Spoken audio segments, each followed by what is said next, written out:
मैं सबसे पहले विवेक श्रीवास्तव जी आपके पास आ रहा हूं। क्या आपको लग रहा है कि यह वाकई में लाया जाएगा या सिर्फ और सिर्फ एक पोस्चरिंग है? बजट सत्र के दौरान भी हमने यही देखा था। नहीं, ऐसा नहीं है। बातचीत पूरी चल रही है और देखिए ये बहुत बड़ा एक मूव है। एक तरीके से एक कंट्रोवर्सी है और स्पीकर की जो गरिमा है वो बहुत ज्यादा घटी है जब से जगदीप धनखड़ जी आए हैं। और मैं इनके पहले इनका वेस्ट बंगाल का कार्यकाल भी आपको बता देता हूं। जब ये वहां गवर्नर थे तो वहां भी उठापटक इन्होंने बहुत करी थी। वहां लेकर के बाबुल सुप्रियो जो बीजेपी के मेंबर पार्लियामेंट थे जादवपुर यूनिवर्सिटी पहुंच गए और प्रोटेस्टिंग लीडर्स के साथ जाकर के इन्होंने हंगामा किया। हाँ। घेर लिए गए वहां पर। तो वहां पे भी इनका यही एटीट्यूड था। इनको ये समझना चाहिए ऑनरेबल स्पीकर को कि अब आप किसी पार्टी के की तरफ से नहीं है। एक जो स्पीकर ये कॉन्स्टिट्यूशन में अगर आप कॉन्स्टिट्यूशनल किसी भी लीगल एक्सपर्ट से बात करेंगे तो वो आपको क्लैरिफाई करेगा the moment you become the speaker of the Lok Sabha और Rajya Sabha you cease to be a part of any political party. आप एक न्यूट्रल पोजीशन में हैं। और लेकिन जिस तरीके से एक तरफा बर्ताव स्पीकर कर रहे हैं हर चीज, मतलब आप कह रहे हैं कि जिस भूमिका में उनको होना चाहिए उस भूमिका में वो नहीं है। विजय शर्मा जी, ये सबसे बड़ा आरोप विपक्ष लगा रहा है कि ये सरकार के लिए, सत्ता पक्ष के लिए काम कर रहे हैं। ये उनके स्पीकर हैं, पूरे सदन के नहीं। ये उनके सभापति हैं, पूरे सदन के नहीं। देखिए पृथ्वी जी, इनकी बात में कहीं दम नहीं है। ये मुद्दे से कांग्रेस पार्टी जो है वो फंस गई है बहुत बुरी तरीके से। कल भी मैंने चैनल पे आके पूछा, किसी प्रवक्ता ने एक बार ये नहीं बताया कि सोनिया गांधी जी का एफडीएल एपी से क्या संबंध है। किसी ने नहीं बताया। तो उससे ये मुद्दे से ध्यान भटकाना चाहते हैं। अब आप मुझे सुन लीजिए कि आप किसके पे, राहुल गांधी जी के पे, जो संसद से पारित एक बिल को फाड़ देते हैं सबके सामने, जो एक सबसे पुरानी पार्टी के अध्यक्ष रहते हैं, उपाध्यक्ष रहते हैं, एमपी रहते हैं, वो संसद के अंदर आंख मारते हैं। ये आपने पहले कभी सुना था, देखा था आपने कभी? एक उपराष्ट्रपति, सभापति ओबीसी, उसकी मिरकरी बनाना आपने कभी सुना था, देखा था क्या? कल किस तरह से प्रधानमंत्री जी के और अडानी जी के फोटो लग के ये एलओपी से आप उम्मीद करते हो? ये तो आप जैसे वहां मजमा नहीं लगा देते हैं वो दिखाते हैं इस तरह का। बताओ आप मुझे, इतनी बचकानी हरकत कब राहुल गांधी जी के अंदर ये मैच्योरिटी आएगी? कब इस तरह की बातें करेंगे? ठीक है, मैं बहस में आगे बढ़ूं, लेकिन इस दौरान आपको दिखाता हूं कि राज्यसभा में वाद विवाद के बीच क्या कुछ हुआ। कल जब राज्यसभा में जेडीयू सांसद संजय कुमार झा ने कल जब कांग्रेस लीडरशिप पर सोरेस पर मिलने का आरोप लगाया तो क्या हुआ, सुनिए। ये राष्ट्रीय और अंतर्राष्ट्रीय मीडिया में ये रिपोर्ट आया है कि कांग्रेस के सीनियर लीडर का जॉर्ज सोरोस से संबंध है। इसको तो जरूर इस पर एक डिबेट होना चाहिए। बांग्लादेश में जो हुआ उसमें भी सोरोस का इन्वॉल्वमेंट है। $1 मिलियन ऑन रिकॉर्ड उन्होंने कहा है कि नरेंद्र मोदी जी को हटाने के लिए $1 मिलियन मैंने रखा हुआ है। और ऐसे लोगों का अगर संपर्क सर, इनको बिठाइए। अगर हाउस, देखिए यही बोल रहा हूँ मैं, जो मेंबर इस हाउस में प्रेजेंट नहीं है वो ऐसे उठाना ये गलत है और किसी के इमेज को डैमेज करना नहीं। कौन सा मेंबर? Which member? कौन सा member? 35-9 you are referring to which member?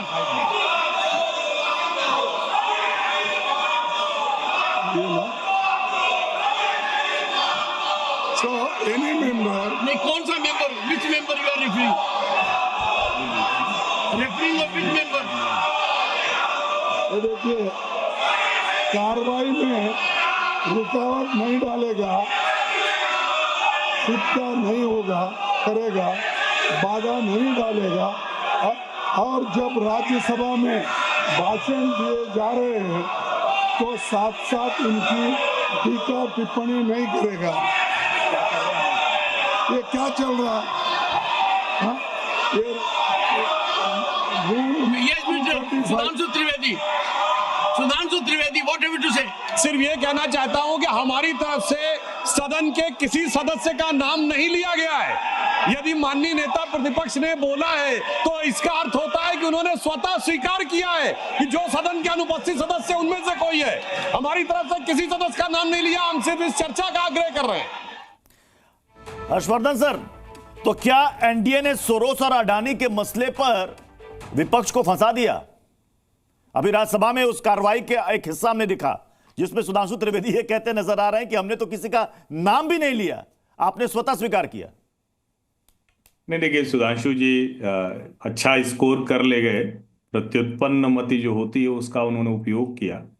ये सही है कि उस वक्त नाम नहीं लिया गया था, लेकिन ये भी सच है कि भारतीय जनता पार्टी ने राहुल सोरोस एक हैं यह आरोप लगाया था, और भारतीय जनता पार्टी ने बाकायदा सोशल मीडिया पर सोनिया गांधी का जो FDL AP मेरे ख्याल से उस संस्था का नाम है, तो उसके साथ उन्होंने बताया था कैसे वो को प्रेसिडेंट है। असली मसला दूसरा है।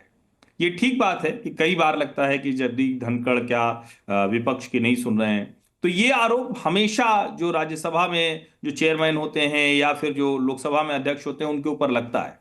लेकिन ये भी तो सच है ना कि क्या समय उनको उनकी जो स्ट्रेंथ है, जो राज्यसभा लोकसभा की कार्रवाई है उसके तहत नहीं दिया जाता है। अब सवाल दूसरा है, क्या विश्वास है क्या एक दूसरे पर? वो कतई नहीं।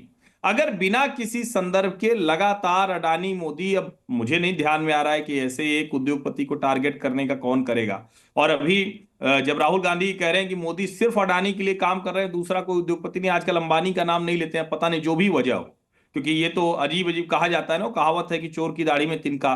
तो अंबानी के यहाँ वो शादी में भी गांधी परिवार नहीं गया, मोदी जी वहां भी गए, और अभी जो राजस्थान में कार्यक्रम था राइजिंग राजस्थान, वहां भी गौतम अडानी रहे।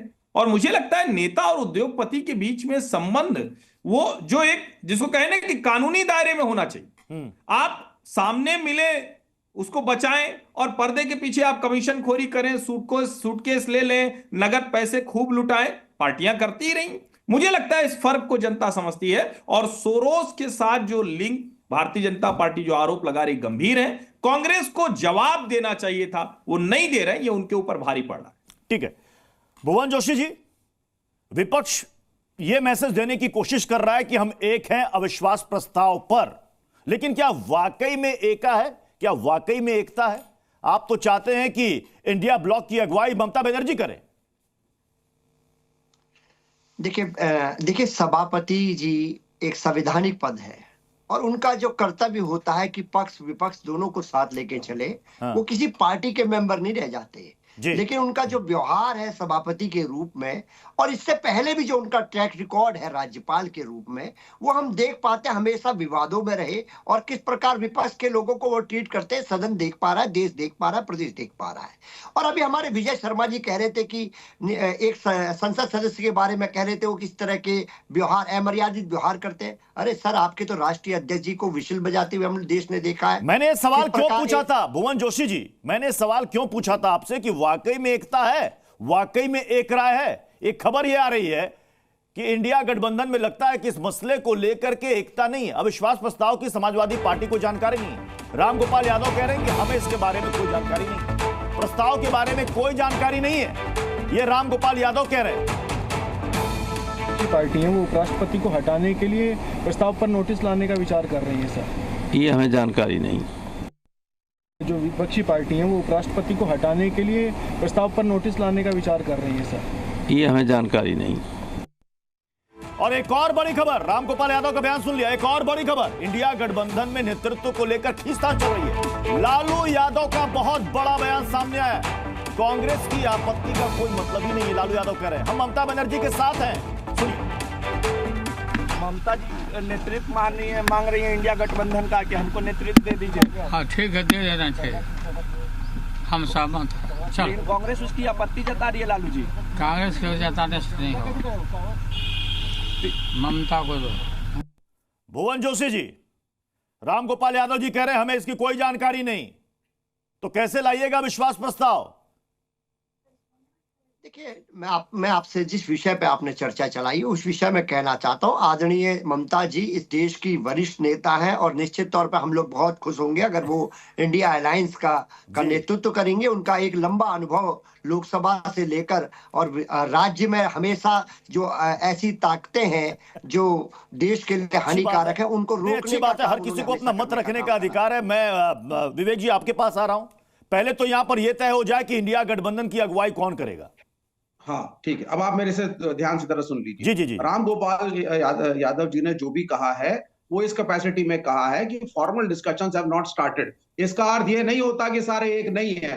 जाहिर सी बात है, अविश्वास प्रस्ताव अगर होगा तो इंडिया अलायंस की मीटिंग होगी, सारे घटक दल बैठेंगे, डिसीजन होगा, उसके बाद ही अविश्वास प्रस्ताव आएगा। तो इसको ये कहना कि साहब this is an undivided lot, ये एक इमेच्योरिटी वाली बात है। We are totally one and we stand one. और जो बड़ी पार्टियां हैं, तृणमूल कांग्रेस भी बड़ी पार्टी है, बंगाल से उभरी है, हम लोग तो लड़ते हैं उनके खिलाफ, लेकिन एक संख्या बल तो उसके पास है। समाजवादी पार्टी दूसरी सबसे बड़ी विजय शर्मा जी, मतलब इसका कोई गलत मतलब ना निकाला जाए, सबकी अपनी अपनी राय है, सबकी अपनी अपनी वॉइस है। वो कह रहे हैं कि एक मीटिंग होगी और उसमें तय किया जाएगा। और दूसरी बात और प्रत्युष जी, इनके सवाल में जवाब छिपा हुआ। आप मुझे बताइए, रामगोपाल यादव जी के कौन कौन से बयान को नकारेंगे? अभी संसद में पिछले दिनों जब संभल गए थे राहुल गांधी जी, तब भी दिया था उन्होंने, तो उसके बारे में भी जरा बता दीजिए। आप बताइए ना, शरद पवार जी पार्टी जो कहती है वो खुद कहती है ममता बनर्जी के, लालू यादव जी का इन्होंने सुन लिया, तो एक तरह से राहुल गांधी जी को नकार दिया। अभी तक तो लोगों ने नकारा था, देश की जनता ने नकारा था, अब इनके सहयोगी दल भी नकारने लग गए। अभी विवेक जी कहां से किसका सुन का है वो मुझे नहीं पता, लेकिन इंडिया गठबंधन में फॉर्मली तरीके से समाजवादी पार्टी के ये वरिष्ठ प्रवक्ता बैठे हैं, जोशी जी बता देंगे कि इनके आजमी जी ने तो फॉर्मली तरीके से अपने आप को अलग कर लिया महाविकास आघाड़ी से वहां महाराष्ट्र में। नहीं देखिए, और क्या कह के वो भी सब दुनिया के सामने बयान दिया है।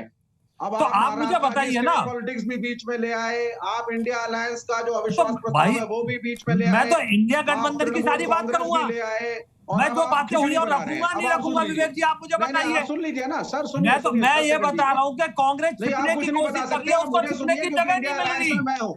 जो एफडीएलएपी में देश विरोधी जो एक संगठन है उसके साथ सोनिया गांधी जी रंगे हाथ पकड़ी गई है, और आज तक सफाई नहीं दी। आप सफाई चलो, आप बताइए, कांग्रेस प्रवक्ता ने तो कल से आज तक कोई बयान नहीं दिया, सोनिया गांधी जी ने भी नहीं दिया बयान, आप दे दीजिए। आप बताइए क्या नाता है सोनिया गांधी जी का, क्या नाता है एफडीएलएपी से, बताइए, आप बता दीजिए। नाता समझाता हूँ, सुन लीजिए, बताओ, आप सुनिए क्या जी बताइए जरा। और वो संगठन जो कश्मीर को भारत का हिस्सा नहीं मानता, ज्यादा चीखा चिल्ली मत करिए, जो अरे ज्यादा चिल्लाई क्या होती है? सुनिए पहले, मैं आपसे सवाल पूछ रहा हूँ। आपकी पार्टी आपके संगठन, मेरी पार्टी छोड़िए, मेरी पार्टी की चिंता मत करिए, आप बताइए जिसका स्टैंड जम्मू कश्मीर के बारे में ये है कि वो भारत का हिस्सा नहीं है, उसकी को प्रेसिडेंट सोनिया गांधी है, उसके बारे में बताइए। सोनिया गांधी जी ने ना 2 सेकंड एक भी क्लैरिफिकेशन नहीं दी, प्रवक्ता ने नहीं दी, कांग्रेस पार्टी की तरफ से कोई क्लैरिफिकेशन नहीं आई। अब आप नई बातें ला रहे हो। आप अब मैं क्या बोल लूं भाई साहब, तो आप थोड़ा शांत हो जाइए और सभ्य तरीके से बिहेव करिए। मैं पॉइंट तरीके से बताइए, आपको क्या गलत बोला मैंने? मैं 20 सेकंड से पॉइंट रेज करूंगा, फिर आप काउंटर करिए। पॉइंट नंबर नहीं, आपके कहने से मैं नहीं करूंगा, जो प्रत्युष जी बोले करेंगे। मैं आप नहीं, पहले सुन तो लीजिए, विवेक श्रीवास्तव को सुन लीजिए, एक सेकंड। विवेक श्रीवास्तव बोले, विवेक श्रीवास्तव बातें कर रहे हो। नहीं, आप इनका फीडर डाउन करिए पहले, ये चीखा नहीं, फीडर में डाउन नहीं करता, आप कौन किसी की नहीं करता, मैं बस मैं गुजारिश करूंगा एक एक करके बोले। विवेक श्रीवास्तव, माइक बंद कर दीजिए, राहुल जी वाली आदत नहीं। नहीं, पहले आप सी न्यूज़।